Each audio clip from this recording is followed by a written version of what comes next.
Bueno, retomamos el diálogo con el doctor Carlos Becerra. Para volver a introducirnos en este tema, hacemos un poco el resumen de lo que había dejado estos días ya con todo el levantamiento de los cara pintados.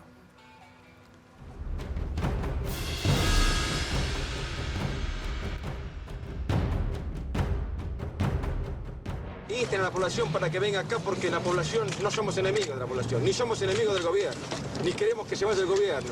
Este es un problema estrictamente militar. Les va a hablar el coronel de Gracia, jefe de la custodia del comandante en jefe de las Fuerzas Armadas, Raúl Alfonsín. Les traigo un mensaje del señor presidente de la Nación. Le ruega, por favor, que se mantengan en actitud pasiva en el lugar alcanzado. Lo que estamos apreciando es indudablemente un hecho histórico. La gente convergiendo sobre este lugar. Estamos en defensa de la República. El público que se ha reunido frente a la puerta de acceso está efectuando una peligrosa presión y a punto está de desbordar a la guardia que aquí está custodiando la entrada. Esta es la situación que se vive al caer la noche frente a la escuela de infantería, cuando la gente tiene contacto casi, el público decimos, la ciudadanía, la gente que está con la Constitución y con la democracia, contacto casi directo con los fusiles.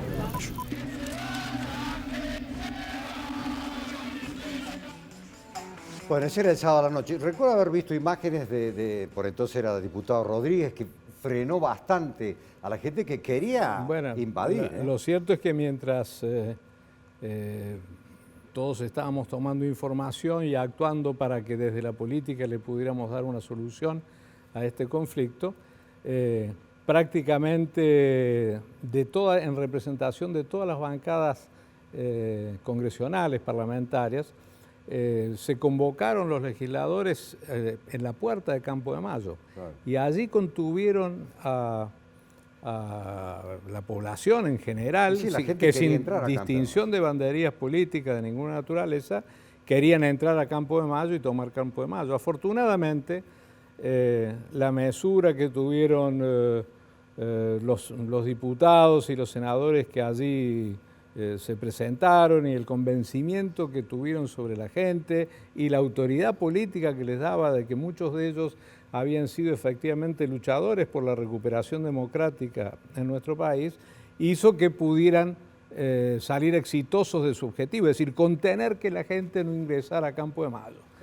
Hubiera sido un episodio horrible. Arena se juntaba con la gente del ejército tratando de encontrar una solución. Bueno, a ver, Juan Arena era el ministro de Defensa del presidente Alfonsín, de nuestro gobierno, y además estaban conversando con él en forma permanente los jefes y oficiales de las tres Fuerzas Armadas y del Estado Mayor Conjunto, de tal manera que la preocupación era una preocupación gubernamental, pero además la propia conducción del ejército tenía un problema entre sus filas y obviamente tenía que darle solución. Porque... Claro, bueno, ellos iban los leales, podríamos decir, ¿no es cierto?, al gobierno democrático, Alfonsín.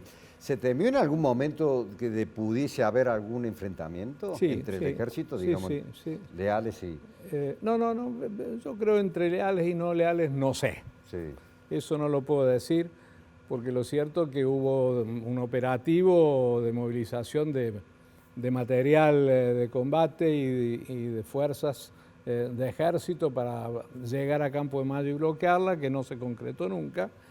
Pero lo cierto es que hubo también un operativo en la madrugada del día viernes de un grupo de comandos que salieron de Campo de Mayo para intentar llegar a la Casa de Gobierno y atacar la Casa de Gobierno, para lo cual el presidente Alfonsín, que a la madrugada estaba despierto y en operaciones y trabajando a destajo para atender los problemas gravísimos por los que estábamos atravesando, dio la orden de resistir a cualquier intento de copamiento de la Casa de Gobierno y puso al regimiento de granaderos a caballo como la custodia presidencial, precisamente que se prepararan en la Casa de Gobierno para resistir cualquier asalto. De tal manera que hubo un momento de enorme dificultad que afortunadamente pudimos sopesarlo después y al mismo tiempo contenerlo.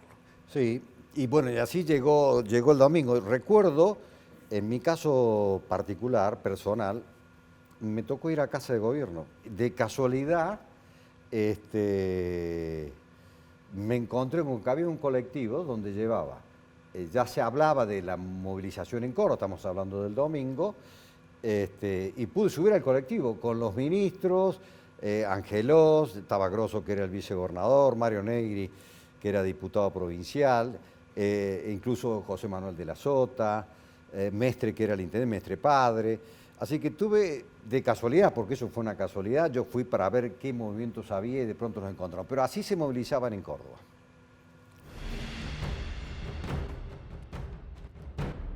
Desde Colón y General Paz, desde una grúa elevada, de la marcha que se está desarrollando en el centro de las calles de la ciudad durante esta mañana en defensa de las instituciones democráticas. De aquí se pueden ver claramente las grandes pancartas que identifican los diferentes sectores. Las columnas que se encaminan por la avenida son bastante compactas, van, ustedes lo pueden ver, de vereda a vereda y se extienden aproximadamente por una cuadra, es decir que el final de la columna termina en la esquina de Tucumán y Colón. Bueno, esa marcha es una foto histórica de Córdoba, sí, ¿no? Claro. Que salió una gran marcha de la unidad. Claro, salió del colegio Alejandro Carbó y llegó hasta ahí, hasta el Boulevard San Juan, al frente de la Casa Radical, lo que es hoy el Patio Olmos. Y también llegaba la información ya el día domingo, cuando finalmente toman la decisión de que hable Alfonsín, donde dice él que personalmente va a ir a Campo de Mayo. Efectivamente, es decir, no había otra solución para el presidente Alfonsín que no fuera que él encarara personalmente el problema frente a los amotinados, y así ocurrió. Se entrevistó con Aldo Rico, que era el jefe del movimiento, y una vez que confirmado esto y ratificado por la historia, se rindieron y dijeron que no estaban en contra de la democracia y que deponían las armas, etcétera, etcétera. Alfonsín pudo volver a la Casa de Gobierno y decir aquel famoso discurso tenemos de la la casa está en orden. Porque Canal 10 transmitía en directo, en vivo, todo lo que estaba ocurriendo, no solamente en Córdoba, sino también a nivel nacional. Tenemos el momento en cuando Alfonsín anuncia al pueblo de que precisamente va a ir personalmente a Campo de Mayo. Lo vemos. Pido a los pueblos del mundo que por encima de estos lamentables episodios comprendan perfectamente bien hasta qué punto está galvanizada en el corazón y en el sentimiento de los argentinos un estilo de vida democrático. Estamos demostrando acabadamente la definitiva decisión de vivir en democracia. Ustedes y yo, todos en la Argentina, saben lo que estamos arriesgando. Es mucho más que un absurdo golpe de Estado. Estamos arriesgando un futuro nuestro y un futuro de nuestros hijos. Estamos arriesgando sangre derramada entre hermanos. Es por eso que antes de proceder, he resuelto dentro de unos minutos saldré personalmente a Campo de Mayo a intimar la rendición de los sediciosos.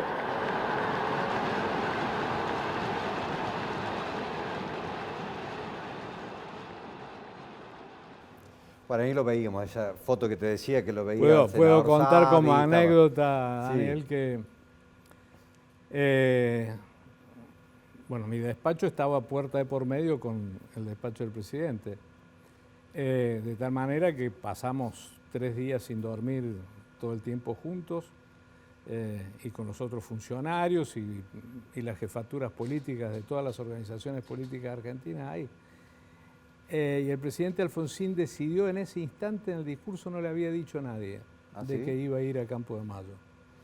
A punto tal que, y yo creo que él lo asume en ese instante, y conversando por supuesto con él después, dio sus explicaciones de por qué decidió en ese momento, porque lo cierto es que los amotinados no respondían a sus mandos naturales, no estaban en contacto con ellos, no querían dialogar con ellos y pedían la remoción de los mismos.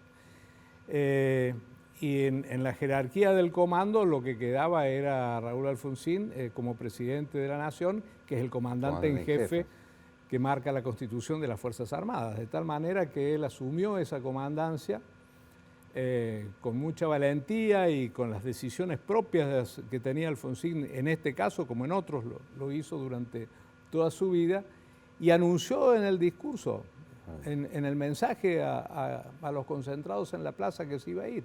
Esto provocó todo un revuelo entre sus colaboradores más cercanos. Además por la seguridad, supongo, porque iba Además no, principalmente por la seguridad, porque lo cierto es que desde su edecán militar, que le tocaba ese día un edecán de ejército, desde su edecán militar, el jefe de la casa militar, la custodia personal del presidente Alfonsín, sabían que todos ellos no podían ir en el helicóptero, que iban a ir 2 o 3, de tal manera que prácticamente el presidente iba a ir solo, sin ningún armamento atrás, sin ninguna custodia, y así ocurrió. Y el presidente anunció que se iba a ir y se subió al helicóptero y se fue a Campo de Mayo. Tenemos imágenes cuando ya regresaba precisamente el helicóptero y aterrizaba allí en cercanías de Casa de Gobierno, con la resolución ya que después lo da este discurso histórico del cierre, ¿no? Podría tratarse de la máquina militar que condujo al presidente de la Nación y comandante en jefe de las Fuerzas Armadas hasta Campo de Mayo. Ahí está el edecán presidencial, ciertamente, y el doctor Alfonsín, que baja en el helipuerto de la Casa de Gobierno.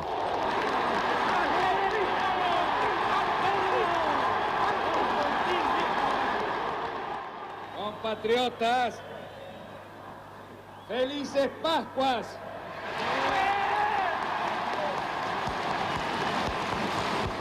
Los hombres amotinados han depuesto su actitud.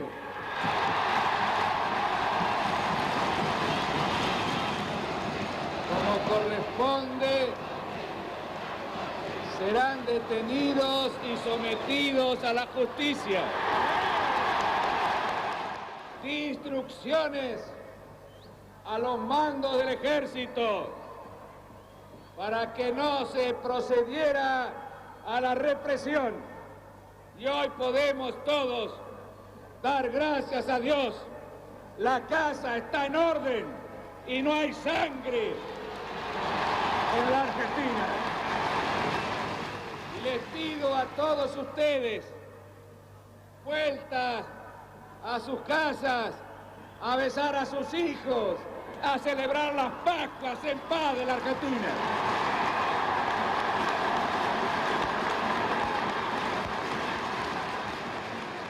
Bueno, así terminaba para la historia argentina, por lo menos este primer capítulo, que fue el primer levantamiento de Cuatros, que también hay que decirlo, en la historia básicamente, o en el consciente colectivo de la sociedad, ha quedado como que ese día en Campo de Mayo, Alfonsín de alguna manera había como deflexionado frente a Rico o al ejército, por lo que después se conoció con la ley de audiencia de vida y punto final. Sin embargo, siempre tenemos aquí, y lo vamos a tener en el resto de los programas, siempre buscamos una perlita. La perlita de hoy la encontré con 2 abogados, el doctor Farrell y también Carrió, que demuestran, o se cae ese mito de que allí se podía haber negociado el punto final, porque ellos comentan que comenzó incluso en septiembre del 83. ¿Querés verlo? Sí, cómo no. Mes de julio de 1983, Alfonsín nos llamó a Genaro Carrió y a mí para tener una reunión con él en sus oficinas de la calle Perú. Y cuando llegamos nos dijo: yo quiero juzgar a los militares porque no quiero que resulten impunes después de todo lo que hicieron. Pero sé que no tengo poder suficiente, que no voy a tener poder suficiente como para juzgar, condenar y castigar a todos. De manera que mi proyecto es este. Yo pienso castigar, juzgar y castigar a las juntas. Y también quiero castigar, después de su juicio, a los generales de división. No creo que podamos castigar a los coroneles y todavía realmente no sé qué puedo hacer con los generales de brigada, no lo tengo decidido. Alfonsín desde un comienzo pensó en la ley de obediencia debida y no lo ocultó. Después de esa reunión privada que tuvo con nosotros, con toda claridad lo hizo público el 30 de septiembre de 1983, 2 años y medio después de haberse reunido con Genaro y conmigo en el acto en la cancha de Ferro. Desde un comienzo Alfonsín tenía esta idea, de manera que es un mito sostener que él llegó a esta conclusión presionado por los militares cara pintadas del 87. Hay que dar. Pero no solo, está muy bien, Farrell. Yo no lo había visto esta cosa. No, es una perrita. No, bueno, me declaro desconocedor de esa perlita, como bien dices, Daniel. Pero obediencia debida, ya lo acabas de decir vos y está el mensaje de O'Farrell, el comentario de O'Farrell.